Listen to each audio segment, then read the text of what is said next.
You're listening to the Zipline Logistics Truck Yeah podcast, where we explore all kinds of hot topics in the logistics industry.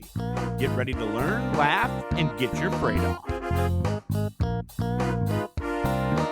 Ladies and gentlemen, welcome back to another edition of the Zipline Logistics podcast. My name is Jesse Jewett. Joined with me, as always, Teddy Lee Knox. Hello, Teddy. Hello. Good afternoon. We've got a special episode, a special guest joining us, the CEO of rateHERO, Mr. Curtis Garrett. Hello, Curtis. Hey, really good to be back. We're glad to have you. It's a rainy day here in Columbus, Ohio, but we're powering through. We are talking about the value of 3PLs in LTL transportation. For all our listeners out there, LTL, Less-Than-Truckload. Our main man, Curtis, has got a lot of expertise here, so we're going to dive right in. Let's talk about, 3PLs, which we would consider ourselves, Curtis. Some of them can be called kind of managed transportation side of things, or what, certainly from my 17 years of experience, 3PLs would also be called brokers, right?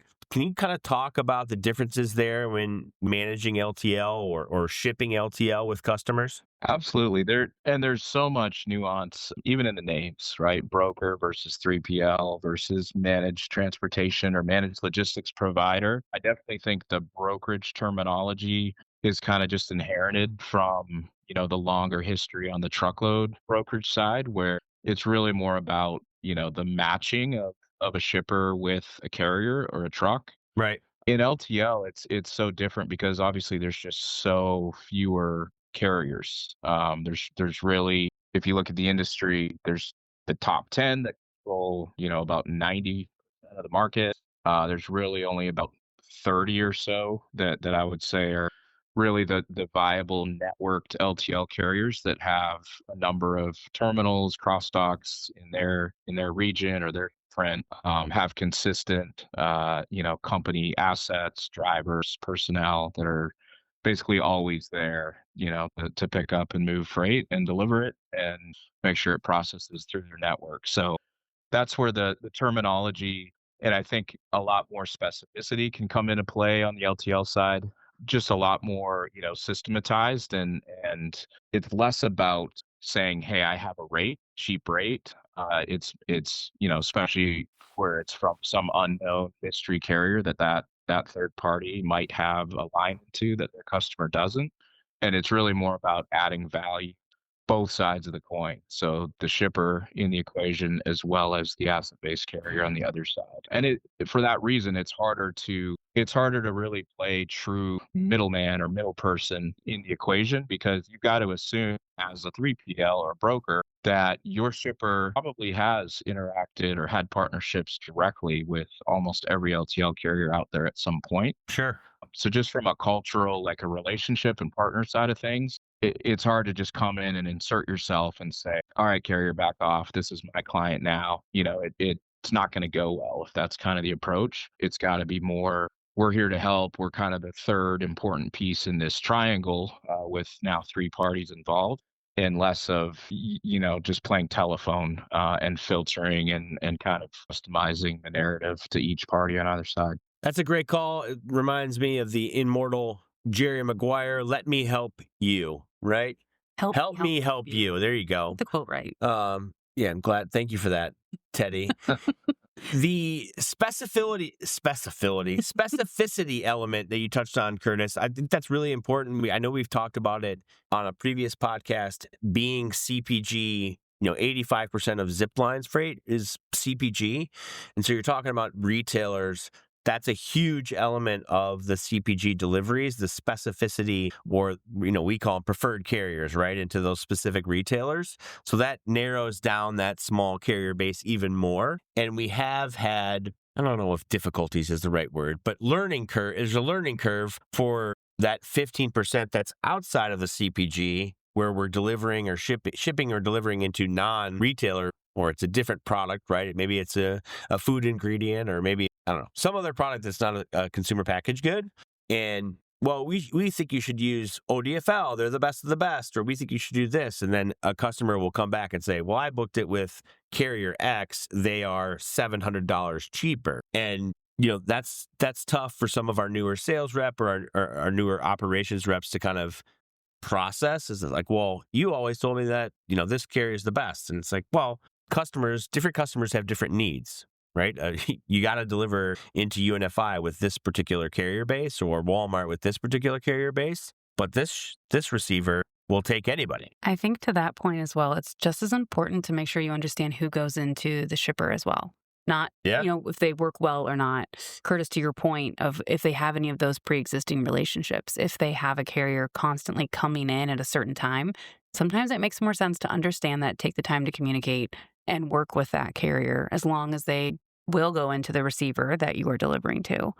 But also, if it's a remote location, not every LTL terminal has the availability to get there by the cutoff.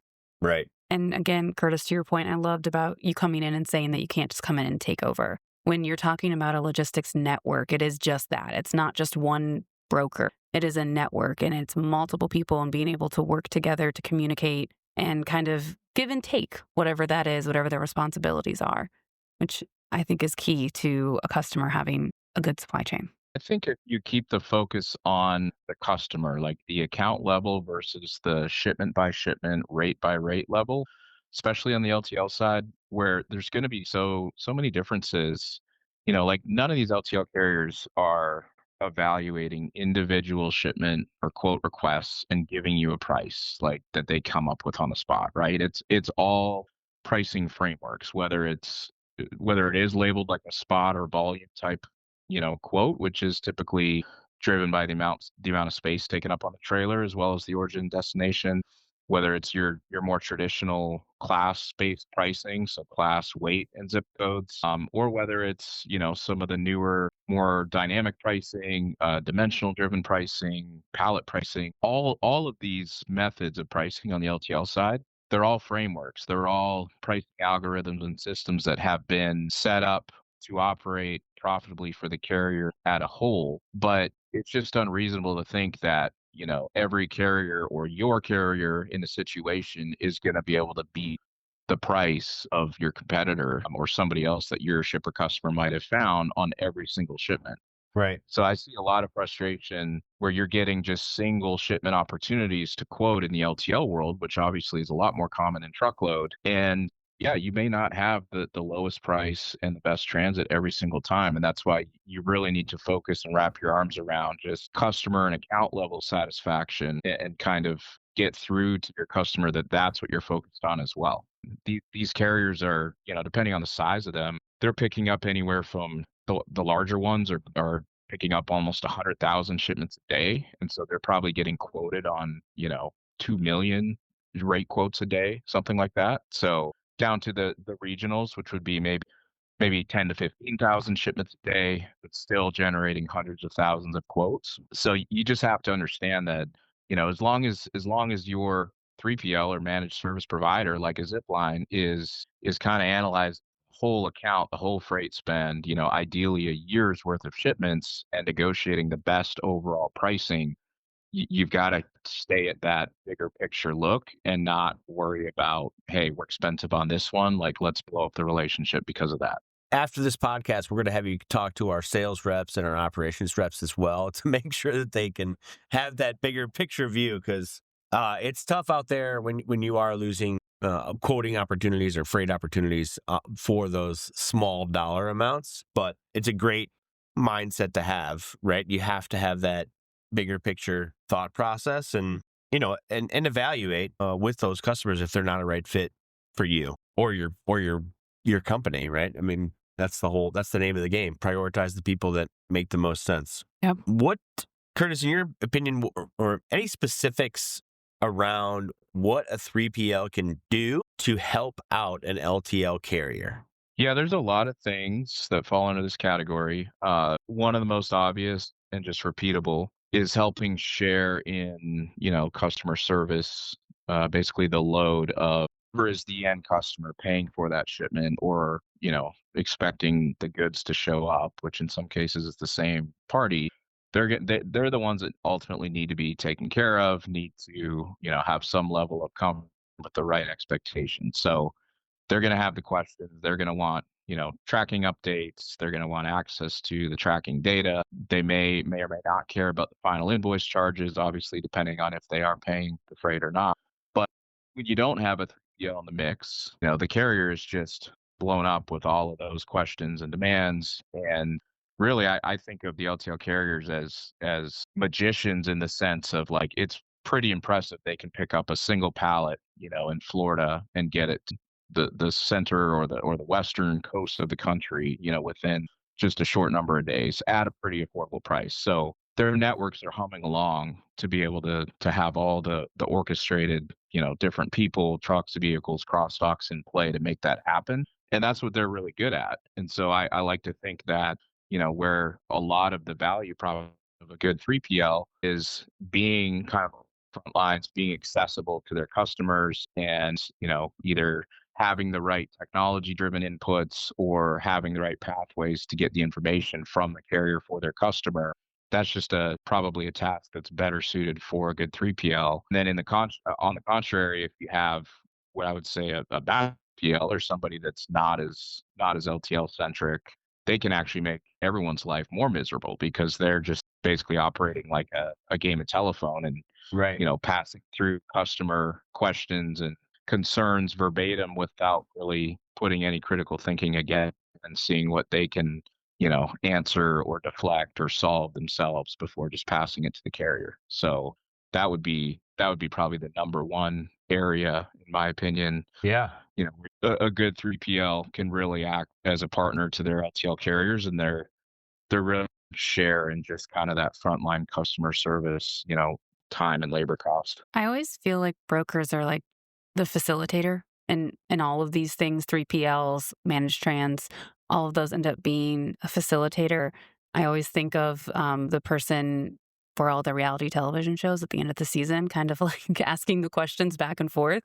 They can answer every single question, but they have to make sure that those people interact on their own. I feel like that's just what You're talking about like Chris Harrison from The Bachelor? That's us. And we're going to recap? Okay. Yeah, that's us, where we know what they need to say. We know what needs to happen, but we let them give us the information. We let people answer their own questions, but we take away the white noise in the process of that unless they give us full, access to answer on behalf of them. Okay. Zipline, the TJ Lavin of 3PL. I gotcha. That's good. Yeah. Another example I can think of, like I'm actually throwing an LTL event here in a couple of weeks through my other brand, Understand LTL. And so we're renting a venue and we're bringing in, caterers, different vendors for different things. We're kind of facilitating this whole thing, right? So we don't own the venue. We're not cooking the food, making the coffee. And we wouldn't expect the attendees to this event to go find, the AV person or the chef that made the sandwiches for lunch and ask them where they're supposed to sit or what the program is going to be.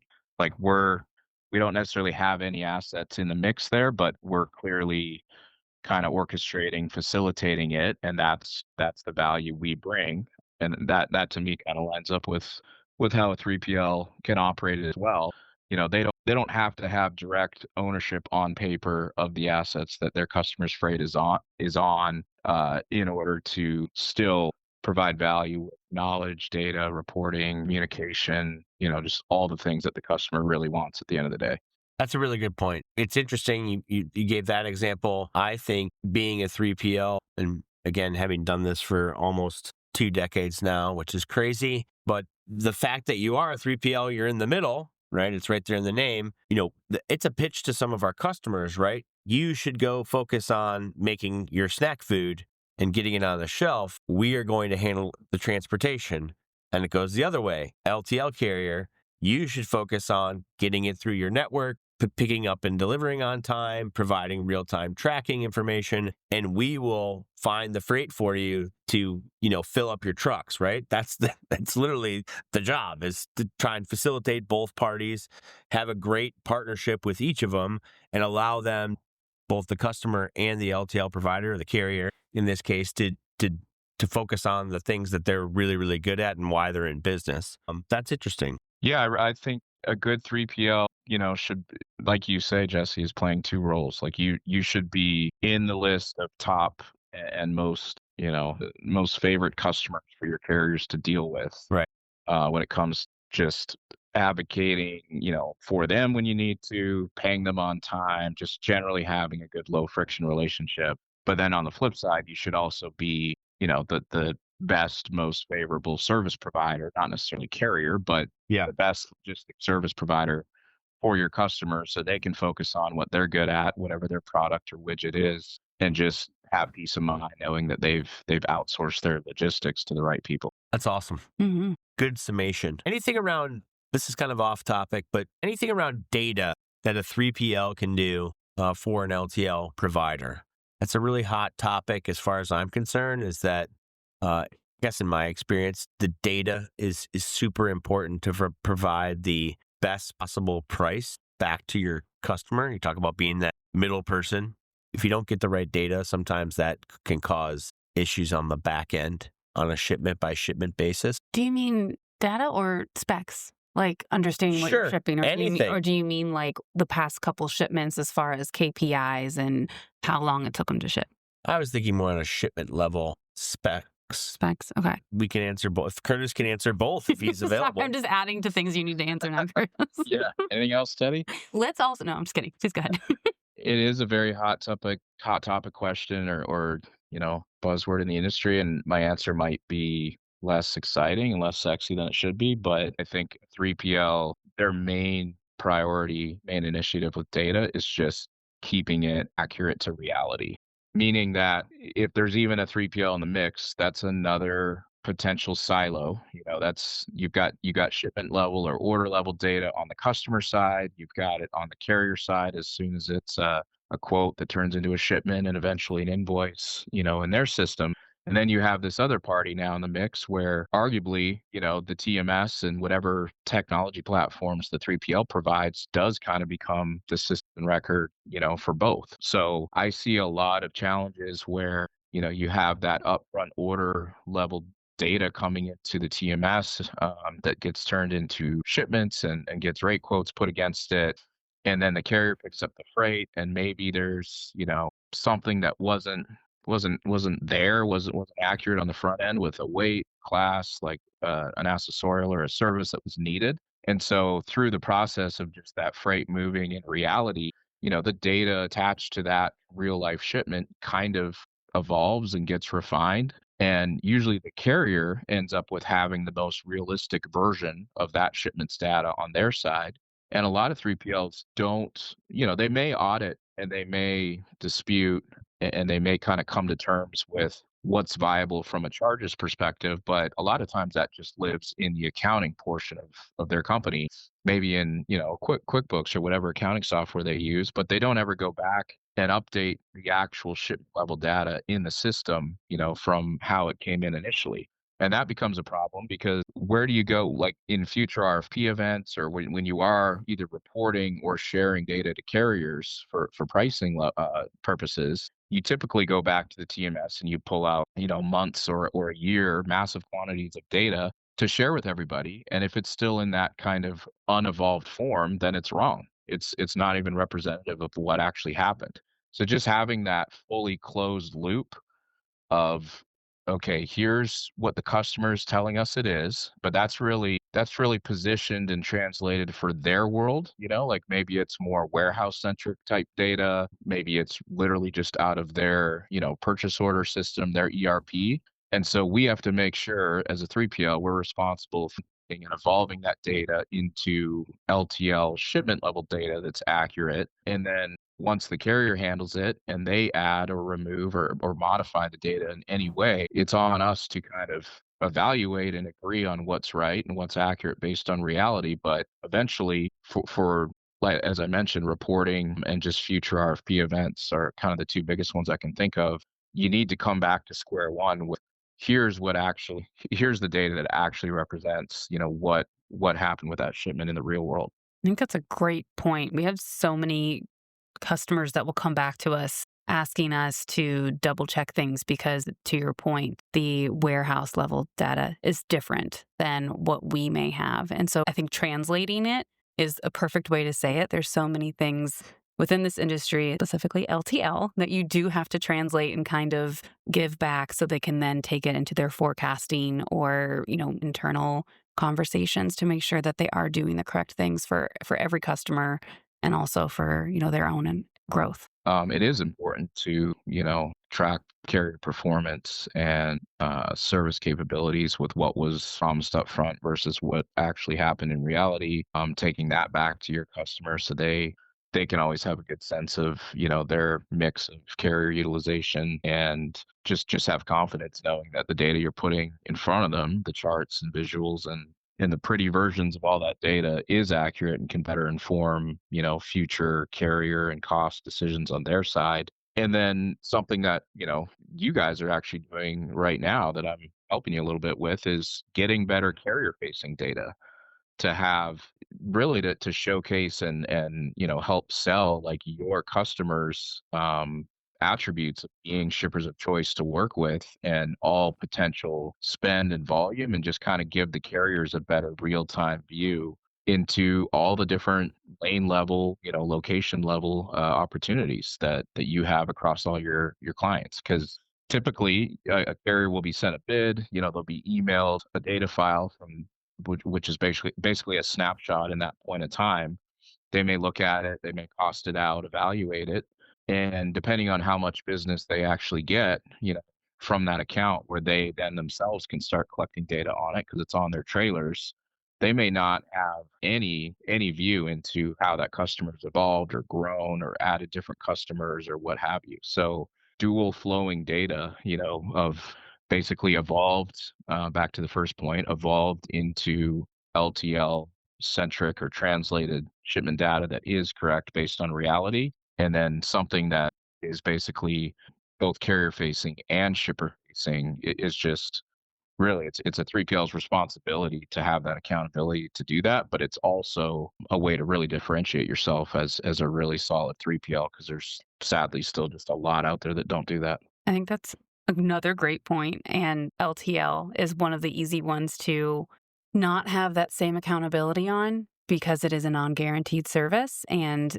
to Jesse's point earlier, maybe you don't have an MABD, but maybe it takes longer to track. Maybe it's a week later than we expected it to be, and it rolled for pickup a couple times. But it's still considered on time for pickup and delivery because when they pick up, it's when they meant to. That's the way it's supposed to be. And if you aren't able to track that and communicate on it and eliminate some of those issues from your customer's network, it can create more issues. And I think that that's the biggest difference, which, can bring us to a whole nother point of, a good partner, a good broker versus a bad one, which I don't think is as simple to say better tools, better broker. Because we've seen, and we've talked about it before in other podcasts, that you can have all the technology, but if you don't have the experience and if you don't have the customer service, it's not actually going to be better. It's just, in a portal. You're not going to have what you need to get to the next spot. So you really have to have the experience, the good broker, and the tools and technology and how to utilize them. For sure. And that's actually a sign, I think, of a better versus worse, I guess, for lack of a better term. 3PL or broker is a lot of the ones that don't have that deep level of experience just go out and buy every third party tool and tech portal they can and throw them at their clients and think that's, them doing their job. But then to your point, Teddy, it's just death by portals. None of them are really connected or used, appropriately. And it definitely is the mixture of both the right tools in the right hands. Without question. There's so many specific examples. You talked about the data and the LTL carrier being like the front line and having the true information, right? I don't know if it's recent or new to have a carrier to have the digital scanners and or a scale at each terminal. Is that a relatively new development in the last 10 years, Curtis? A little bit further back. So when I was at Old Dominion, I remember we started getting our first dimensioners in like 2009. Okay. But they were one of the first to really go in on that. Right. But, there's actually, I won't name names, but there's another large top 5 national carrier that didn't have a single dimensioner until this year. Okay. So yeah, I'm with you. there's- You don't know the data until you actually know it. I just made that up, Teddy. I like it. Yeah, our shipment's 40 by 48 by 60. Well, based on this digital scanner that we have, it's not that. So you're going to have to pay more. But either way, it is what it is. And then you talk about portals and death by portals. Again, another specific example from my past. I picked carrier X and I dispatched them to pick up on Monday. Well, they missed Monday, they rolled to Tuesday. Then they missed Tuesday. Well, that's twice in a row. I'm going to go to the next carrier on the portal and dispatch them for pickup on Wednesday. Maybe they miss. Then you actually call a terminal or actually have a conversation with somebody. And you find out that, well, the terminal for the carrier X that you picked for the first 2 days is 70 miles away from the shipper, and they only pick up on Wednesdays and Fridays. And so then you miss it again. Those little things go a long way in trying to be the service provider that your customers expect. That's just a little inside baseball. I don't need to inform the three of us on this call, but for our listeners out there. Something I found too with that is I feel like a good broker, a good carrier, you can tell very quickly by the updates that they give you. Nothing makes me crazier than I'm like asking for an update en route. Where? Where is it? When is it going to be there? And understanding the difference of, ETA to the destination terminal versus the delivery, and providing updates that actually are going to help someone solve a problem, provide an update, do their job a little bit differently. And I think that all goes back into the updates that you are sending for tracking, during that shipment. And then again, after the shipment, if there was issues. I think we've all been in that situation where we say, yay, it delivered, but it didn't deliver. Its drop trailer hasn't inbounded yet, so it's not delivered. And being able to explain those things to your customer so they can explain it quickly to their buyer when they're angry that the product hasn't been inbounded yet. Great points that are often overlooked, and definitely call out the value of a good 3PL in the equation as well, because it all comes back to carrier, knowledge and then communication. And again, that's a 3PL's job, is to get in, build those relationships with, the consistent folks at the terminal that their customers are based near and or at the corporate level, and knowing kind of when to pull those levers, not always race to the top ranked contact you have if you can solve it at a lower level. So there's a lot of just discernment and having all the deep relationships and connections at any given LTL carrier that you can, but then not wearing them out and just knowing when to use them, knowing who to call. And yeah, your examples about, missed pickups and not looking to see, where that terminal was in proximity. I actually just did a LinkedIn post a few days ago about this and kind of broke down, what to know and what to expect if you're, say, 0 to 5 miles from a terminal, 5 to 25 or 25 and up. And it really impacts which time of the day you might get deliveries or pickups, how much access to kind of the pool of drivers that any given carrier might have in their pickup and delivery network, when you should have your, pickup and delivery windows set as a shipper, how many chances you might have if a carrier does show up and your freight's not ready. So there's a lot to it, and you just can't expect every shipper at every location to have that knowledge. So that's where a 3PL comes into play. Boom. That's a great spot to end it. As usual, it fits in with a lot of the values here at Zipline Logistics: communication, partnership, education and experience. All those things play in when we're talking about the value a 3PL can provide to LTL carriers and LTL shipments. Curtis, thank you for joining us once again. Teddy, always a pleasure. Thank you, Jesse. For our listeners out there, please like and subscribe, Apple and Spotify. We will see you again on another edition of the Zipline Logistics podcast. Thanks, Curtis. Thank you, guys. Great to be back. Hope to again.